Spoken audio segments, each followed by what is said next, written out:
Magandang araw mga kagulay, welcome back sa akin channel. Greggy Farmer nga po pala ulit to. Bali ngayong araw na to mga kagulay, mag-harvest tayo. Pero umuulan siya mga kagulay. Yan, pulo na nga tong sapa dito mga kagulay. Bali araw ngayon ng Lunes mga kagulay ay na tayo na mag-harvest. Bali third-harvest na siya mga kagulay.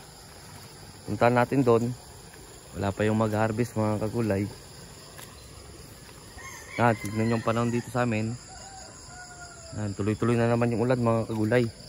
Talagang pinaabono lang ako nung nakaraan, tapos tuloy-tuloy na naman yung ulan. Kaya yung damo tumubo na naman ulit mga kagulay. May mga bunga na siya mga kagulay. Dito yung mga nababaran din ng tubig unti. Kaya medyo maano siya dito. Pero dito ay. Yung iba mga kagulay wala pang bunga. Wala pa talaga siyang bunga yung iba mga kagulay. Kaya huwag nyo aasahan mga kagulay na marami tayong ma-harvest kagad. Habang tumatagal, marami rin naman to, dadami rin to. Yan, papakita ko sa inyo dito yung mga maraming ma-harvest mga kagulay. Ayan siya. Yan, mga malalaki na siya mga kagulay. Ayan. Ayan. Kapag gaganyan nyo parang walang bunga. Pag sinilip naman, yan mga bunga niya mga kagulay yun. Yan.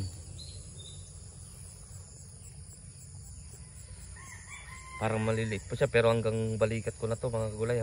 Malapit na hanggang balikat ko. Yan siya. Yan yung mga natin mga kagulay. Sunod-sunod na rin naman yung mga bunga niya mga kagulay kung makikita nyo. Yan. Sunod-sunod na yung mga bunga niya. Yan siya yun ang lalaki Punta natin dun sa mga malalaki mga kagulay. Amigas dia, pag patong-patong dia.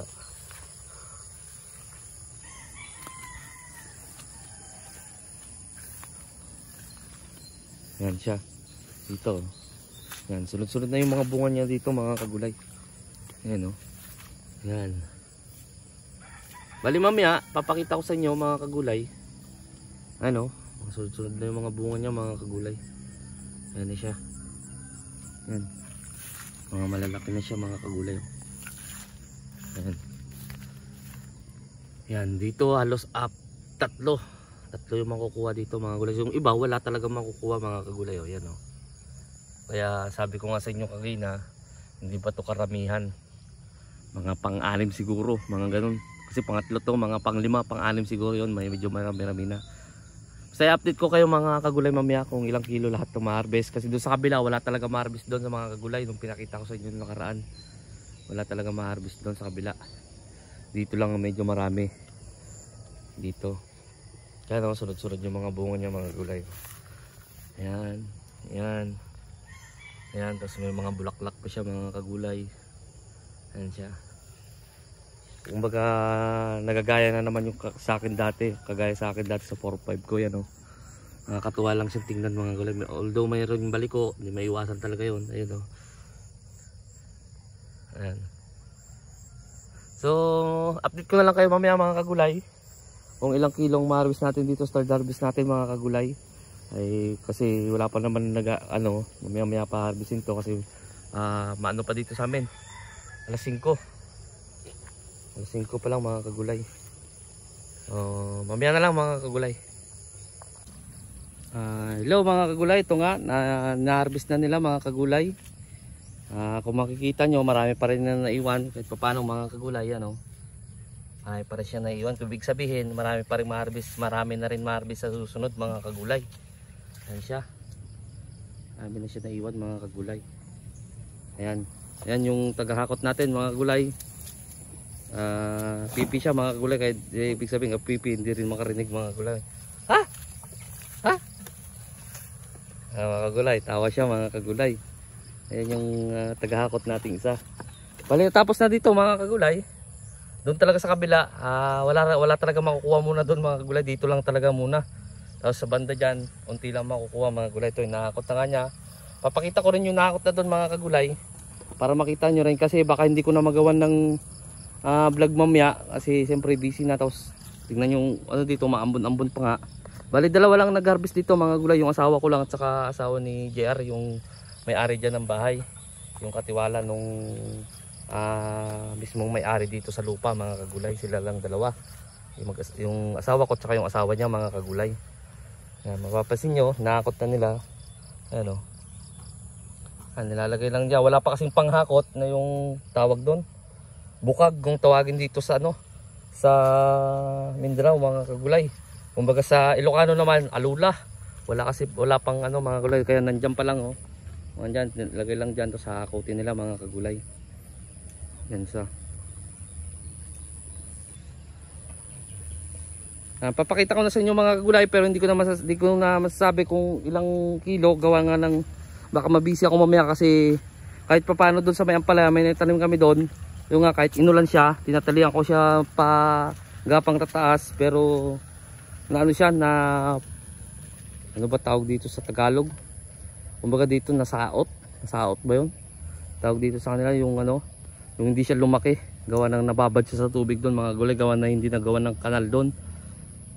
Kaya natin, baka makarecover pa, sayang naman yung mga gulay, mga nasa 300 din na puno yon, yung nandun natin mga gulay, sa mga naghahanap ng atlet doon. Yun, tinatalian ko na doon kahit papano makarecover siya, kasi para mabawi lang din yung gastos doon sa kanya, kasi magkano yung yung kawayan, yung mga trellis, kahit mabawi lang mga kagulay, okay na sa akin doon. Basta dito talaga, dito ang focus natin sa talong.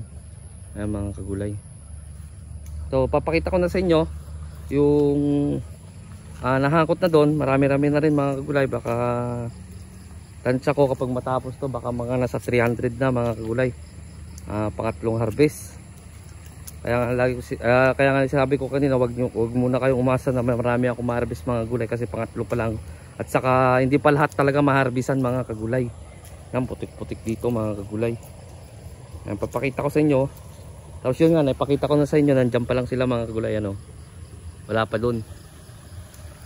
Pero dun sa kabila nun, kasama sa 5,000, wala pa talaga ma-harvestan mga kagulay, hindi pa siya ma-harvestan.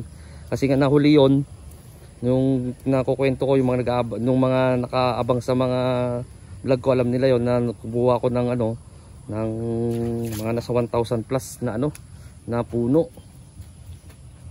Ganun mga kagulay. Ito na siya mga kagulay. Nakot, medyo mas marami siya ngayon kaysa nung